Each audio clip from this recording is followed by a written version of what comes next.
जी बिस्मिल्लाहिर्रहमानिर्रहीम। शुरू कोम अपनामा द हक़ पाक ज़ात چې ډیر بخښونکی او مهربانه دی. د انګلیش ټو پښتو لرننګ زده کوونکو زه راغلم د یو بل نوي کلاس سره په دې امید باندې چې تاسو به هم راته ټول روغ او جوړ او د ژوند په مزو کې به یئ. دا نن ډیر وړوکی کلاس دی او په دې نن کلاس کې به تاسو زده کوئ چې په انګلیش کې دعا څنګه کیږي، یعنی تاسو څنګه کولی شئ چې په انګلیش کې هم دعا وکړئ. که دا کلاس تاسو چرته تر اخره پورې وګورئ نو تاسو یقین وکړئ چې تاسو به په انګلیش کې هم دعا کولی شئ. د کلاس ته شروع کېدو نه مخکې اول ټول زما سلام واخلئ او د کلاس په شروع کېدو باندې ټول درود پاک ووایئ او د کلاس شروعات د درود پاک نه وکړئ. د کلاس اولنۍ جمله به درته زه ووایم: الله بلیس یو، الله بلیس یو. الله دې په تا رحم وکي. مونږ وایو کنه چې الله دې په تا رحم وکي، دا هم یو دعا ده کنه. نو که تاسو د دې انګلیش چاته وایئ داسې ورته ویلی شئ الله بلیس یو، الله دې په تا رحم وکي. بیا مخکې تاسو وګورئ: او الله سیف اس فرام د پنشمنٹ آف هیل. یا الله مونږ د جهنم د عذابونو نه په امان وساتي. او الله سیف اس فرام د پنشمنٹ آف هیل. هیل وایي جهنم ته. یا الله مونږ د جهنم د عذابونو نه په امان وساتي. آمین. بیا مخکې سنټنس ته تاسو وګورئ: او الله پروټیکټ اس فرام ایول آی. یا الله مونږ د بد نظر نه وساتي. او الله پروټیکټ اس فرام ایول آی. یا الله مونږ د بد نظر نه وساتي، یعنی مونږ د بد سترګو نه وساتي، مونږ د بد نظر نه وساتي. دا هم تاسو په انګلیش کې داسې ویلی شئ. بیا مخکې تاسو وګورئ: may you long live. may you long live. الله دې ستا عمر ډیر کړي. مونږ وایو کنه چې الله دې ستا په عمر کې برکت واچي، الله دې ستا عمر ډیر کړي. may you succeed. کامیاب شي.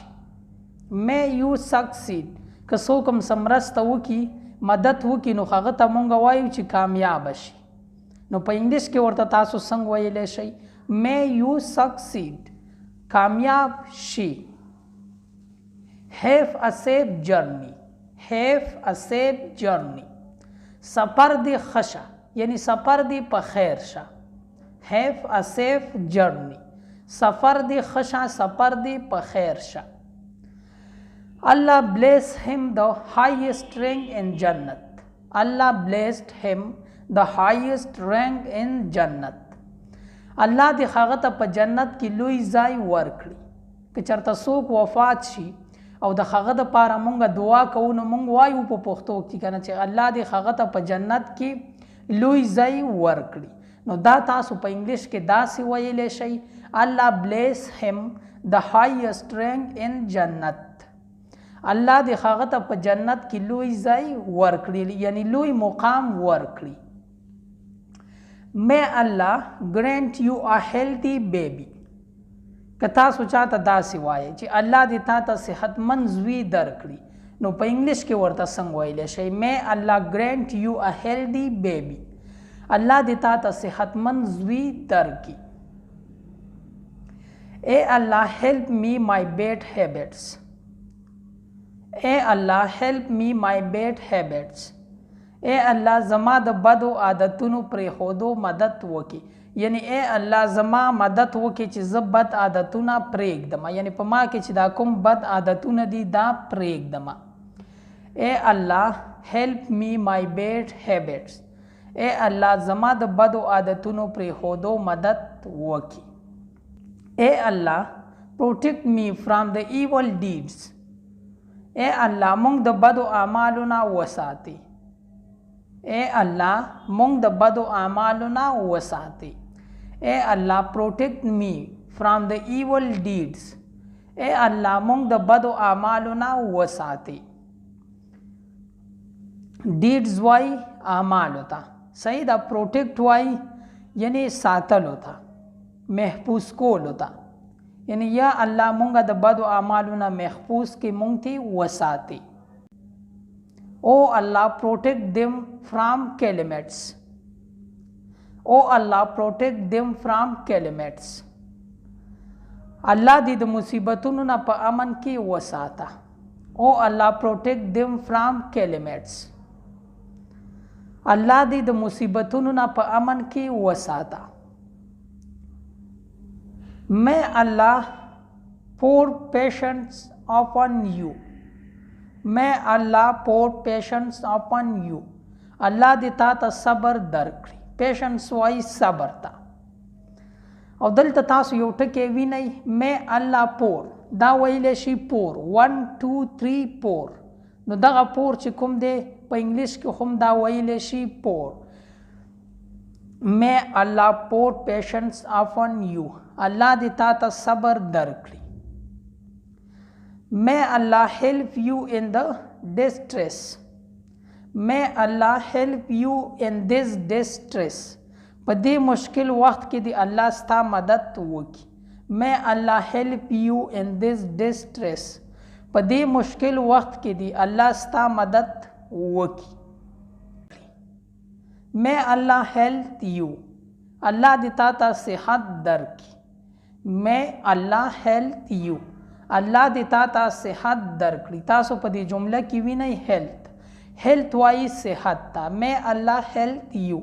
الله دې تا ته صحت درکړي. may Allah reward you. الله دې تا ته بدله درکړي. یعنی تا زما مدد وکړو، زما مرسته دې وکړه، الله دې تا ته بدله درکړي. تاسو په دې جمله کې وینئ reward وایي بدلې ته. may Allah reward you. الله دې تا ته بدله درکړي. stay happy. خوشاله وسی. stay happy. خوشاله وسی. get well soon. دا جمله به تاسو ډیره اورئ. get well soon د دې مطلب دی الله دې زر جوړ کا، یعنی الله دې زر روغ کا، زر خشي. get well soon. الله دې زر جوړ کا. او الله forgive the entire Muslim ummah. اے الله ټول مسلمانان وبخي. اے الله ټول مسلمانان وبخي. او الله forgive the entire Muslim ummah. اے الله ټول مسلمانان وبخي. او الله show us the right path. اے الله مونږ ته نیغه لار وښایه. او الله show us the right path. اے الله مونږ ته نیغه لار وښایه، یعنی مونږ په نیغه لار روان کا، مونږ ته نیغه لار وښایه. یا الله مونږ ته نیغه لار وښایه. هم په دې ځای باندې به د نن ورځې د کلاس اختتام وکړو. زمونږه د دې نن ورځې کلاس پای ته رسي. زه امید کوم چې د دې نن کلاس نه به تاسو ډېر څه زده کړي وي او تاسو دې کلاس ته په توجه سره ګورئ. تاسو غور فکر کوئ، دا به ستاسو په ذهن کې کینی. د دې نه به تاسو ډېر څه زده کوئ. ستاسو په انګلیش کې به خواله راځي، ستاسو په انګلیش کې به روانګي راځي. او زما کوشش هم دغه وي دا کوم سنټنسز چې زه راوړم او زما چې په کلاس کې خرڅ وي ستاسو د انګلیش د روانېدو دپاره راوړم چې ستاسو په دې ټکو باندې ژبه واوړي. یعنی زه چې څومره په صفا الفاظو کې وایم زه کوشش کوم چې زه ډېر په صفا الفاظو کې ووایم او تاسو په دې باندې پوه شئ. هم په دې ځای باندې به د کلاس اختتام وکړو. که ژوند وي زه به راځمه د یو بل نوي کلاس سره. ما هم په خپلو دعاګانو کې یاد ساتئ او زما به هم تاسو ته دغه دعا وي چې چرته هم یې الله مخات ساته، آباد ساته او بریالي ساته. د لوی الله پامان. والسلام.